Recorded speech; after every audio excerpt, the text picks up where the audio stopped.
Sindh high court की पाबंदी बावजूद मलीर में रेती बजरी की चोरी रुकी न सघिजी।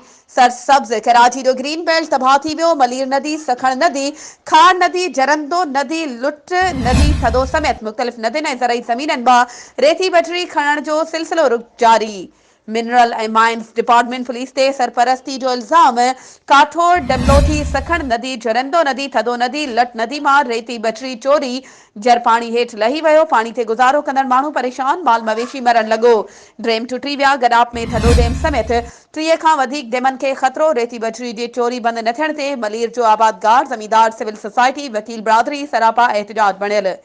निगरान वरी वज़ीर मकबूल बाकर, मिनरल माइंस जे निगरान सूबाई वज़ीर डायरेक्टर जनरल मिनरल माइंस, वॾे वज़ीर डिप्टी कमिश्नर मलीर SSP खां रेती बजरी चोरी रोकण जो मुतालबो। ज़मींदारनि पारां तहरीक हलाइण जो ऐलान।